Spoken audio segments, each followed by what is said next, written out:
सच्चिदानंद घन भगवान पीताम्बरधारी श्री श्याम सुंदर श्री कृष्ण का वाणीमय मूर्ति श्रीमद् भागवत महापुराण प्रतिदिन पूजित हुनुभएका भगवान पशुपतिनाथ एवं समस्त स्थापित देवगण परम श्रद्धेय भक्तवृन्द नेपाली सांस्कृतिक तथा आध्यात्मिक केन्द्र एनसीएससीद्वारा आयोजना गरिएको यो श्रीमद् भागवत महापुराण चतुर्मास कथा प्रवचन श्रृङ्खलामा हामीहरू तृतीय स्कन्धका 32औं अध्यायमा रहेका छौँ।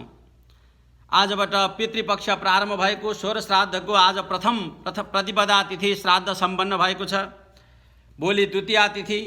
पितृहरूको उद्धारका लागि पनि यी भागवती गाथाहरू अति नै महत्त्वपूर्ण मानिन्छन्। पितृपक्षमा यदि कसैले एक श्लोक आधा श्लोक मात्रै भागवत श्रवण गर्दछ भने पनि त्यसका सबै पितृहरू तृप्त हुन्छन् भनेर बताइएको छ। भने यस्तो पवित्र अवसरमा हामीले यो सबैभन्दा पवित्र ग्रन्थ श्री भागवतका कथालाई सुन्ने सौभाग्य प्राप्ति गरेका छौँ। हाम्रो प्रसङ्ग रहेको छ भगवान कपिलदेव र माता देवहूतिको संवाद अनि विभिन्न प्रकारका भक्तिका रहस्यहरूको उद्घाटन, जसमा अनेक प्रकारका मोह वासनामा परेका जीवात्माहरू जब शरीरसँग जोडिएका र शरीर सम्बन्धीका जति पनि वस्तुहरू छन् तिनीहरूप्रति आसक्ति गर्नाले नारकीय गति प्राप्ति गर्दछन्।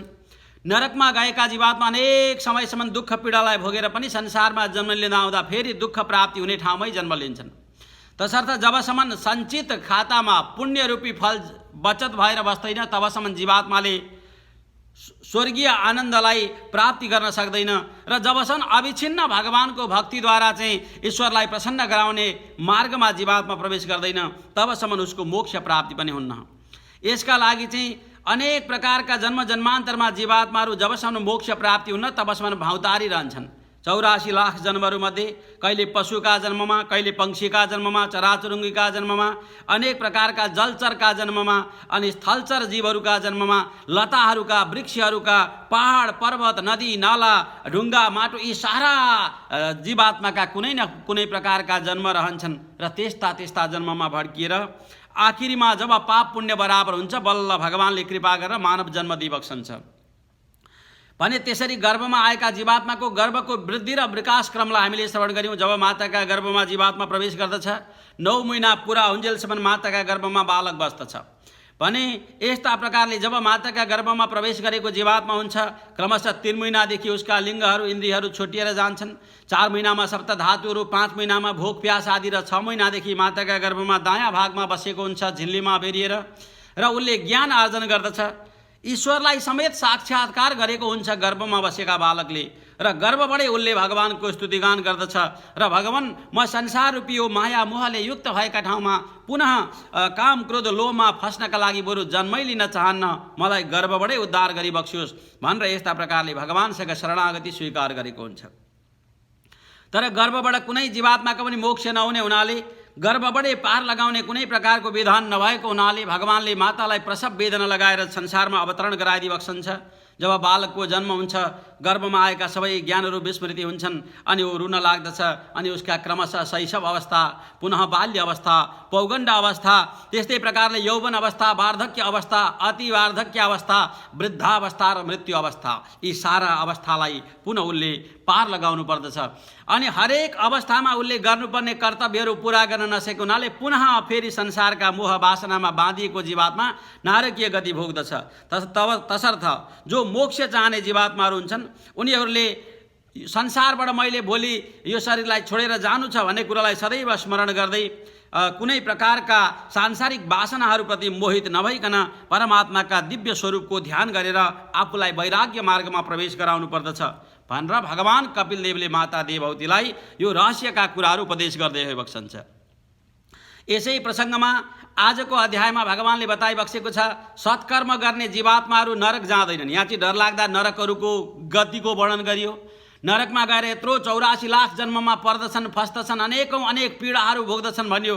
भने कस्ता जीवात्मा पर्दछन् भन्दा त अरू पुराणहरूले भनेका तद्भक्ति विमुखा नाम छ, जो भगवानको भक्ति गर्दैनन्, भगवानको कथा कीर्तन, भगवानको पूजा अर्चना, भगवानका नामहरूको स्मरण जप र हरि सेवादेखि रहित भएका जीवात्माहरू चाहिँ नरक जान्छन् भन्ने कुरा हरेक शास्त्रले बताएका छन्। भने भगवानले पनि यहाँ कपिलदेवले माता देवहूतिलाई भनिबक्सन्छ माताजी जो भगवानका कथा कीर्तनदेखि विमुख छन् तिनीहरूका लागि नरक हो। जम्मा संसारबाट यो शरीर छोडेर गइसकेपछि जीवात्माले दुईटा बाटाहरूमध्ये एउटा बाटालाई अवश्य स्वीकार गर्दछ। कि त उसले अर्ची मार्गलाई स्वीकार गर्दछ, कि त उसले धूम मार्गलाई स्वीकार गर्दछ। अर्ची मार्ग प्राप्ति भयो भने त्यो उज्यालो बाटो हो, जहाँ चाहिँ सूर्यको किरणद्वारा, चन्द्रमाको किरणद्वारा दिव्य दिव्य लोकहरूमा अति आनन्दपूर्वक स्वागत सत्कार स्वीकार गर्दै विमानमा बसेर जीवात्मा स्वर्गको यात्रा गर्दछ भने एउटा धूम मार्ग हो, जहाँ आफूले गरेका पाप कर्महरूको फल भोग्दै भोग्दै अनेक प्रकारका दण्ड यातनाहरू भोगेर नारकीय गति प्राप्ति गर्दछ। र यी दुवै मार्गहरूद्वारा चाहिँ अझै पार लागेर जब भगवानलाई प्राप्ति गर्ने उद्देश्य हो, त्यस्ता जीवात्माले भक्ति योगलाई नै आश्रय लिनुपर्दछ। यस्तो रहस्य यहाँ उपदेश गरिबक्सेको छ। श्री कपिल उवाच अथ यो गृहमेदीयान् धर्मान् एवावसन गृहे काममर्थम च धर्मान् स्वान दोग्धे भूय पिपरतितान्। जो संसारमा रहेर पनि परिवारसँग बसेर आफ्ना घर दौलत यी सबै कुरालाई यथावत अगाडि बढाउँदै बढाउँदै पनि यदि कसैले संसारमा मोह नगरिकन ईश्वरप्रतिको निष्ठालाई सदा सर्वदा कायम राख्दछ, भगवत धर्मदेखि विमुख हुँदैन भने त्यस्तो जीवात्मा अति नै सज्जन र असल जीवात्मा बन्दछ। त्यसले चाहिँ आफूले अध्यात्मको चिन्तनद्वारा परमात्मालाई प्राप्ति गर्न सक्दछ। तर जो भगवत धर्मदेखि विमुख हुन्छन्, यहाँ भगवत धर्म भनिएको छ। भगवत धर्म सचापि भगवत धर्म काम मूढ पराङ्मुख यजते क्रतुभिर्देवान् पितृंश्च श्रद्धयान्वित। यहाँ चाहिँ कुनै प्रकारको वैदिक धर्म यस्तो धर्म नभनिकन भगवत धर्म भनेको छ। विशुद्ध भगवान श्री हरिसँग सम्बन्धी धर्म, जुनमा कुनै प्रकारको चाहिँ अन्य कामना नहोस्, कुनै वासना नहोस्, कुनै प्रकारको आसक्ति नहोस्, केवल हरिभक्ति ही साध्यते, सर्वत्र हरिभक्ति नै मात्रै रहोस्, त्यस्तो खालको धर्म जसलाई चाहिँ सचापि भगवत धर्म भनेको छ। भगवानको धर्म, भगवान सम्बन्धी धर्म, त्यो भगवानलाई चिनाउने, भगवानको स्वरूपको ज्ञान गराउने धर्म भएको हुनाले यो हाम्रो वैदिक धर्मलाई, यस्तो मोक्षको धर्मलाई, मोक्ष प्राप्तिको बाटोको उपदेश गर्ने विधानलाई भागवत धर्म पनि भनिन्छ, जसमा भगवानको स्वरूपको वास्तवमा के हो त रहस्य भन्ने कुराको अनुभव गरिन्छ। भने भगवत धर्मलाई चाहिँ भुलेर ओ म देवताको पूजा गर्छु भनेको छ, संसारमा भए जति सबै देवी देवतालाई खुसी पार्नका लागि अनेक प्रकारले पूजा आजा गरेको छ, पितृहरूको नि पूजा आजा गरेको छ, तर वास्तवमा हरिप्रति चाहिँ कुनै भक्ति छैन भने त्यस्ता जीवात्माहरू चाहिँ भगवत धर्मदेखि विमुख भएका जीवात्मा भनिन्छ। भने के पूजा आजा नगर्ने त भन्दा होइन, पूजा आजा सबैको गर्ने, तर वास्तवमा पूजा आजा गरे पनि अनेकमा पनि एक को त भन्ने कुरा चाहिँ व्यक्तिले अवश्य छुट्याउनुपर्छ। आफ्नो इष्ट को त, अनेक देवताहरूको पूजा आराधना गरिन्छ, तर त्यसमा पनि इष्ट को त। आफूले जो सर्वमान्य भगवानलाई इष्टका रूपमा स्वीकार गरियो भने उहाँले चाहिँ मोक्ष फल प्रदान गर्न सक्नुहुन्छ। देवताहरूले हामीले द्वितीय स्कन्धका तेस्रो अध्यायमै श्रवण गर्यौँ, जसले जुन फल चाहन्छ त्यसले त्यही अनुसारका देवताको आराधना गर्नु भनेर। तसर्थ देवताले मोक्ष फल प्रदान गर्ने होइनन्, देवताले त केवल स्वर्गसम्मको आनन्द प्रदान गर्न सक्दछन्, तर मोक्ष प्रदान गर्ने त स्वयं भगवान हुनुहुन्छ। हाम्रा धर्मशास्त्रहरूले दुई प्रकारले विशेषण बताएका छन्। एक प्रकारले भनेका छन् देवता भनेर र अर्का प्रकारले भनेका छन् भगवान भनेर। भगवान एक होइबक्सन्छ भक्तवृन्द, बुझ्न पर्ने कुरा रहस्य भनेकै यहीँनिर छ। भगवान एक होइबक्सन्छ, तर देवता अनेक छन्। अनेक देवताको उपासनाद्वारा सांसारिक सुख, भौतिक सुख प्राप्ति गर्न सकिएला, स्वर्गसम्मको फल प्राप्ति गर्न सकिएला, तर मोक्ष फल देवताको आराधनाबाट नभएर भगवानको आराधनाद्वारा मोक्ष फल प्राप्ति गर्न सकिन्छ। भने त्यस्ता परम पवित्र भगवान जो हेबक्सन्छ उहाँले नै एकोहम बहुश्याममा एकबाट अनेक बनौँ भनेर अनि आफ्नो गुणको आश्रयद्वारा सृष्टि गर्नका लागि परमात्मा जी ब्रह्मा बनिबक्स्यो, संहार गर्नका लागि भगवान शङ्कर बनिबक्स्यो, पालन गर्नका लागि भगवान विष्णु बनिबक्स्यो। भने उनै परमात्मा जसको अनुभव गर्ने पद्धतिलाई चाहिँ भगवत धर्म भनिन्छ। ये स्वधर्मान् न दुह्यन्ति धीरा कामार्थ हेतवे निसङ्गा न्यस्तकर्मण प्रशान्त शुद्ध चेत छ।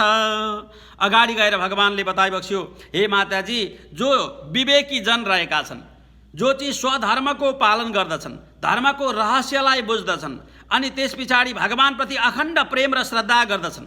कसरी त भन्दा अनासक्त बनेर, कुनै प्रकारको संसारका वस्तुप्रति आसक्ति छैन पहिलो कुरा, अनि शान्त स्वभावलाई हृदयमा धारण गरेर, कुनै प्रकारको क्रोध छैन, रिस छैन, डाह छैन, ईर्ष्या छैन। संसारमा यिनै कुराले व्यक्तिलाई संसारमा फसाइरहेको हुन्छ। जब व्यक्ति क्रोधी बन्दछ, जब रिस रागले युक्त भएको बन्दछ, जब अर्काको ईर्ष्या, अर्काको प्रगति उन्नतिमा ईर्ष्या गर्न थाल्दछ, अर्काले केही शुभ काम गर भने डाहा गर्न थाल्दछ, यी सबै कुराले चाहिँ नरकको बाटो खनिरहेका हुन्छन्। भोलि जाने ठाउँ त त्यही नरक हो। भने जो व्यक्ति शुद्ध चित्त भएको छ, जो चाहिँ निवृत्ति धर्मपरायण, संसारमा प्रवृत्ति धर्म र निवृत्ति धर्म हामीले द्वितीय स्कन्धमा यसको बृहत व्याख्या गरेर श्रवण गरेका छौँ। प्रवृत्ति धर्म भनेको जो हो जसमा चाहिँ संसारका भोग्य वस्तुहरूको उपभोग गर्दै गर्दै देवताहरूको पूजा आराधना गर्ने पद्धति जसले स्वर्गसम्मको फल प्रदान गर्दछ।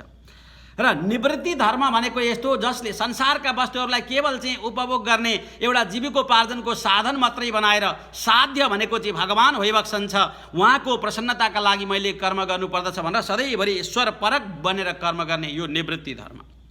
भने त्यस्तो निवृत्ति धर्ममा जो परायण छन् भने अनि कुनै प्रकारका मोह ममताको जन्जिरले बाँधिएका छैनन् र अभिमान र अहङ्कार जो घमण्ड छैन, अहङ्कार छैन, अभिमान छैन, शुद्ध छन्, पवित्र छन्, सात्विक हृदयले युक्त भएका छन् भने त्यस्ता व्यक्तिहरूका लागि हो अर्ची मार्ग, उज्यालो बाटो, जो शरीर छोडिसकेपछि प्राप्ति गर्ने उज्यालो बाटो, जसलाई चाहिँ अर्ची मार्गको विवेचना गर्दा शास्त्रले बताएका छन्। मुक्तोर्चिर दिन पूर्व पक्ष सडुदङ महाशाब्द बाताम सुमत, जो मुक्त जीवात्मा छ त्यसले मात्रै अर्ची मार्ग प्राप्ति गर्दछ। अर्ची मार्गमा गएको जीवात्माले दिनको अधिष्ठात्री देवताको लोकमा पुग्दछ, अनि त्यस पछाडि चाहिँ पक्षको अधिष्ठात्री देवताको लोकमा पुग्दछ, मासको अधिष्ठात्री देवताको लोकमा पुग्दछ, अनि ऋतुको अधिष्ठात्री देवता, त्यस्तै प्रकारले चाहिँ दिवस संवत्सरको अधिष्ठात्री देवताका लोकमा पुग्दछ। तत्पश्चात गएर आकाश लोकमा, अनि विद्युत लोकमा, वरुण लोकमा, ब्रह्म लोकमा हुँदै हुँदै यो सप्त आवरणले युक्त भएको यो ब्रह्माण्डभन्दा पनि माथि त्यो मुक्त जीवात्मा पुग्दछ।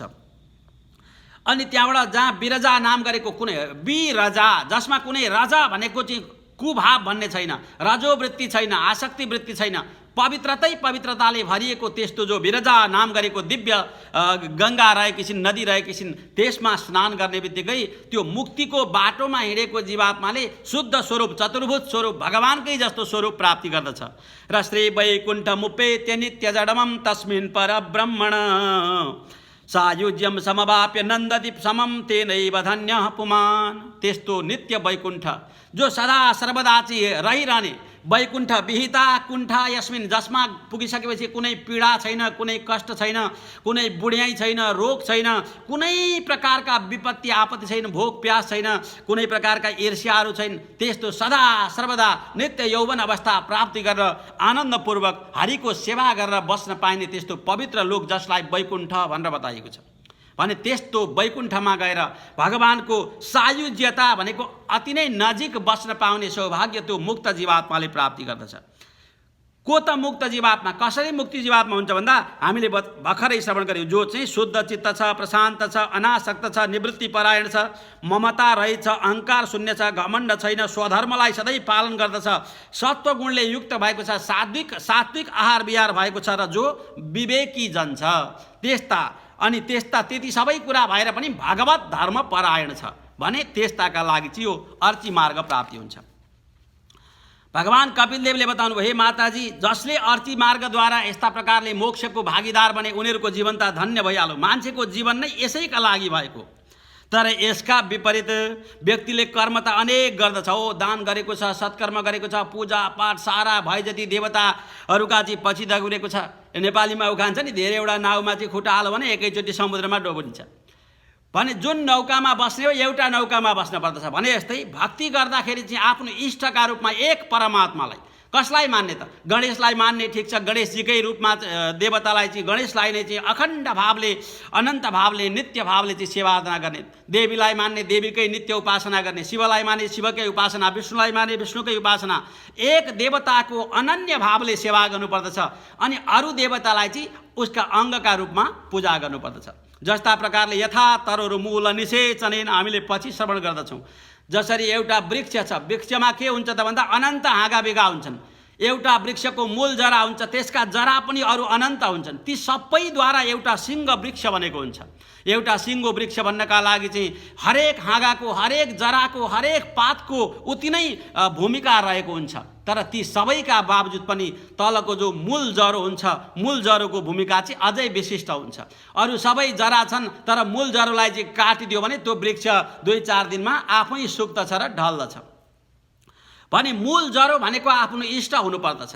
र अनि अरू हाँगा बिगा पात त्यसमा लाग्ने फल लता वृक्ष अनि अरू सहायक जरा भनेका चाहिँ अनि अन्य देवदेवताहरू हुनुपर्दछ भने जस्ता प्रकारले शैवहरूले शिवलाई चाहिँ मूल रूपमा इष्टदेवका रूपमा मान्दछन्, वैष्णवहरूले विष्णुलाई मान्दछन्, गाणपत्यहरूलाई गणेशलाई मान्दछन्, शाक्तहरूले देवीलाई मान्दछन्, शौर्यहरूले सूर्य भगवानलाई मान्दछन् भने हरेकका आफ्ना इष्टदेवता आफ्ना पूज्य देवता पृथक हुन्छन्। त्यो भावले आफ्ना इष्टको सदा सर्वदा अनन्य भावले सेवा गर्न पर्दछ।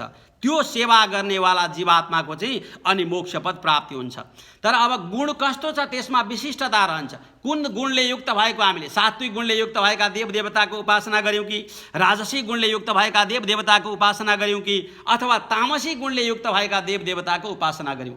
यदि तामसी गुणले युक्त भएका देवदेवताहरूको उपासना गरियो भने तमोवृत्तिद्वारा आफूले पनि फल त्यस्तै भोग्नु पर्दछ।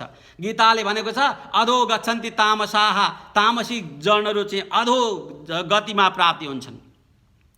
अनि राजसी गुणले युक्त भएका देवताहरूको उपासना गरौँ भने मध्ये तिष्ठन्ति राजसाः, अब त संसारमा जन्म मरणमै राजसी जीवात्माहरू परिरहन्छन्। ऊर्ध्वम गच्छन्ति सत्वस्थः, यदि सत्वगुणले युक्त भएका देवताको उपासना गरौँ भने यो भर्खरै बताए जस्तै अर्ची मार्गद्वारा ऊर्ध्व लोकहरूमा माथि माथिका लोकहरूमा जीवात्मा जान्छन्। यस्ता प्रकारले भगवान कपिलदेवले भनिबक्सन्छ रजसा कुण्ठ मनस कामात्मानो जितेन्द्रिया पितृन् यजन्त्यनुदिनं गृहेषु विरता सताशयाः। हे माताजी, सबै प्रकारका अनुष्ठान पनि गरेका छन्, भगवानको पूजा पनि गरेका छन्, कर्म गरे भनेर गर्ने जति कर्म जम्मै गरेका छन्। अनि यी सबै कर्म गरेर पनि फल चाहिँ के प्राप्त गर्दछन् त भन्दा त्रैवर्गिक कास्ते पुरुष 3 प्रकारको फल मात्रै प्राप्त गर्छन्। 3 प्रकारको पुरुषार्थ भनेको के त भन्दा पुरुषार्थ 4 प्रकारका छन्, त्यसमा धर्म अर्थ र काम यी त्रैवर्गिक पुरुषार्थ भए। चतुर्वर्ग पुरुषार्थ व्यक्तिले प्राप्ति गर्नुपर्दछ। त्यो चौथो पुरुषार्थ भनेको मोक्ष हो। जबसम्म मोक्ष हुन्न तबसम्म त्रैवर्गिक पुरुषार्थ प्राप्ति हुन्छ। त्यो धर्म अर्थ र कामको अनुभवद्वारा त संसारमा बडा आनन्दको अनुभव गरे जसो गर्लान्, तर मोक्षको भागीदार कदापि हुन सक्दैनन्। मोक्षको भागीदार हुनका लागि चाहिँ के गर्नुपर्छ भन्दा धर्म अर्थ कामका साथमा जो मोक्षका लागि गर्नुपर्ने कर्तव्य हुन् त्यसलाई अनन्य भावमा अगाडि बढाउनु पर्दछ। कथायाम कथनीयो विक्रमस्य मधुद्विषः, कथा यस्ता कथा श्रवण गर्नुपर्दछ जुन कथा श्रवण गरिसकेपछि अन्य सांसारिक कथाहरूमा कुनै प्रकारको आसक्ति प्रेम श्रद्धा नै नहोस् भने जब कर्मता व्यक्तिले हर क्षण गर्दछ, माताका गर्भमा प्रवेश गरेदेखि लिएर शरीर नछोडुन्जेलसम्म नमरुन्जेलसम्म संसारमा व्यक्तिले कर्म गरेकै हुन्छ।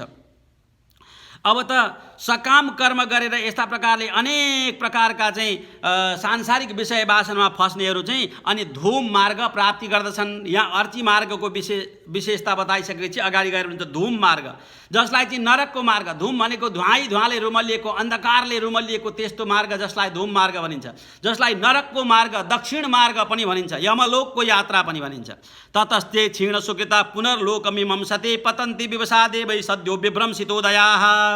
यस्ता प्रकारले हे माताजी त्यस्ता प्रकारले चाहिँ असत् कर्म गर्ने जीवात्माहरू धूम मार्गमा जान्छन्, अनेक नरकमा भोग्दछन् अनि नारकीय गति भोगिसकेर फेरि फर्केर आउँछन्। अनि जसले संसारमा मोक्षको उपाय चाहिँ अवलम्बन गरेका छैनन् तर धार्मिक रहेका छन् भने तिनीहरू चाहिँ आर्यमाका लोकमा पितृका लोकमा गएर केही समयसम्म बस्दछन्। जबसम्म उनीहरूको पुण्य सञ्चित भएको हुन्छ, जबसम्म पुण्यरूपी खातामा पुण्य बचत भएर बस्दछ, त्यो पुण्यको फल भोगुन्जेलसम्म त्यस्ता धर्म कर्म गर्ने जीवात्माहरू त्यो आर्यमाका लोकमा पितृका लोकमा गएर बसेका हुन्छन्। जब उसको पुण्य समाप्ति हुन्छ अनि छिडे पुण्यम मर्त्यलोकम विसन्ति, फेरि अनि देवताहरूले भन्नुहुन्छ ल यसको पुण्य सक्यो, यसको स्वर्गमा बस्ने यसको पितृलोकमा बस्ने समयावधि सक्यो, ल यसले त पुनः संसारमा गिर्नु पर्दछ भनेर फेरि पृथ्वीलोकमै खसाइदिन्छन्। भने जबसम्म ईश्वरको कृपा हुन्न, जबसम्म भक्ति मार्गमा जीवात्मा प्रवेश गर्दैन, जबसम्म भगवत धर्मको आश्रय लिँदैन, तबसम्म जीवात्माले संसारको जन्म मरणबाट कहिल्यै पनि पार पाउँदैन। वासुदेवे भगवती भक्ति योग प्रयोजितः जनत्यासु वैराग्यम ज्ञानम यद ब्रह्म दर्शनम। अगाडि गएर भगवानले भनिबक्सन्छ हे माताजी यो सबै कुरा भइसकेपछि गर्न पर्यो के त भन्दा वासुदेवे भगवती, भगवान श्री वासुदेवमा हामीले भगवानको विवेचना गर्दा जो वासुदेव भगवानलाई परवासुदेव भन्यौँ, अनि व्यूह वासुदेव अनि विभव अन्तर्यामी अर्चा भगवानका 5 प्रकारका सेवा गर्ने पद्धति भगवानका स्वरूपको विवेचना हामीले पहिले नै गरेका छौँ। भने त्यस्ता परवासुदेव जसले चाहिँ सृष्टि संहार पालनका लागि आफू स्वयं ब्रह्मा विष्णु महेश भनिबक्सन्छ, त्यस्ता परवासुदेव भगवान जो गुणभन्दा माथि होइबक्सन्छ, आफैले 3टा गुण धारण गरेर त्रिदेव बनिबक्सन्छ, त्यस्ता परवासुदेव भगवान। त्यस्ता भगवानमा भक्ति योग प्रयोजित, सदा सर्वदा भक्ति योग लगाउनु पर्दछ। अनि जनत्यासु वैराग्यम, अनि त्यस्ता भगवान प्रति प्रेम श्रद्धा गरेर सांसारिक विषयप्रति चाहिँ वैराग्य जन्माउनु पर्दछ, सिर्जना गर्नुपर्छ। अनि ज्ञान आर्जन गर्न पर्दछ। विद्वानहरूद्वारा गुरुहरूद्वारा शास्त्रका रहस्यहरूलाई एकदम लाइन बाई लाइन श्रवण गरेर त्यसलाई श्रोतव्य मन्तव्य निधिध्यासितव्य। कसैले प्रश्न गर्नुभएको थियो, संसारमा गुरुजी तुरुन्तै भगवानप्रति अभिमुख हुने आध्यात्मिक हुने पहिलो स्टेप चाहिँ के हो त? पहिलो स्टेप भनेको श्रोतव्य। कसैले भन्नु होला योग भन्नु होला, कसैले भन्नु होला ध्यान भन्नु होला, कसैले पूजा भन्नु होला, तर यी सबै कुराले भगवानप्रति एकैचोटि एट्याचमेन्ट गराउन सक्दैन। पहिले त सुन्न पर्यो नि, के कुरा गर्ने भन्ने कुरा सुन्न पर्यो। विद्वानद्वारा कथा कीर्तनहरू पुराणहरू शास्त्रहरूका रहस्यलाई सुन्नु पर्यो। उपनिषदहरूले भन्दछन् श्रोतव्य मन्तव्य निधिध्यासितव्यश्च, पहिले सुन्नु पर्दछ, अनि त्यो सुनेका कुरालाई आफूले गुन्न पर्दछ, अनि निधिध्यासन अनि स्व अनुभूति गर्नुपर्दछ। जब स्व अनुभूतिको क्रममा व्यक्ति पुग्दछ तब त्यसले चाहिँ ईश्वरप्रति चाहिँ आफू जोडिएको भाव अनुभव गर्दछ। भने पहिलो स्टेप भनेको त भगवानका कथाहरू पुराणका कथाहरू शास्त्रका कथाहरू चित्त लगाएर मन लगाएर सुन्नु नै हो। भने यस्ता प्रकारले भगवत कथा कीर्तनहरूलाई श्रवण गर्ने जो एउटा सौभाग्य जीवात्मालाई प्राप्ति हुन्छ, त्यसले चित्तो मोक्षको भागीदार बन्दछ। भने अनेक प्रकारका परब्रह्मलाई प्राप्ति गर्नका लागि जो सात्विक राजसी तामसी गुणहरू छन्, त्योभन्दा नि अझै माथि उठेर भक्तिलाई सिर्जना गरेर ज्ञानलाई सिर्जना गरेर वैराग्यलाई आफूले चाहिँ अङ्गीकार गरेर जब व्यक्ति चाहिँ शुभ मार्गप्रति लाग्दछ भने त्यसको जीवन धन्य बन्दछ। यसका लागि चाहिँ निर्गुण परमात्माको स्वरूपको ज्ञानका लागि ज्ञान योग अति नै रहस्यले युक्त भएको छ। अनि भक्ति योग उति नै महत्त्वपूर्ण रहेको छ।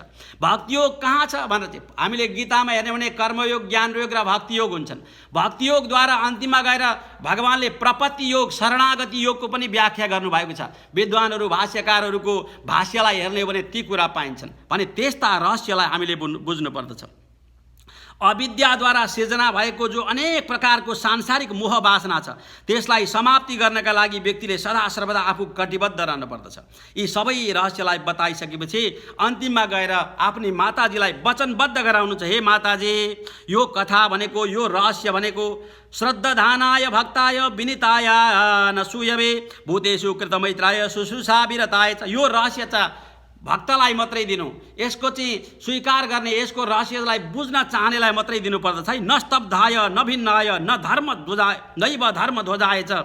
घमण्डीलाई यो कथा नसुनाउनु, दुष्टलाई नसुनाउनु, दुराचारीलाई नसुनाउनु, दम्भीलाई नसुनाउनु, अभिमानीलाई नसुनाउनु। यो कुरा सुनेर यसको चाहिँ उल्टै खण्डन गर्न लाग्ने त्यस्तालाई पनि यो कुरा नसुनाउनु है माताजी भन्नुहुन्छ। किनभने त्यस्तालाई सुनायो भने उल्टै उनीहरूले चाहिँ यसको विपरीत व्याख्या गरेर अनि संसारमा कुधर्म फैलाइदिन्छन्। भने जो आस्तिक छ, जो यसको अधिकारी छ, हरेक कुरा अधिकार प्राप्तलाई मात्रै दिन पर्दछ। बिना अधिकारलाई दियो भने त्यो दुरुपयोग हुन्छ। भने माताजीलाई यस्ता प्रकारले बताउँदै, हे माताजी, यस्तो अनन्त स्वरूप परमात्मा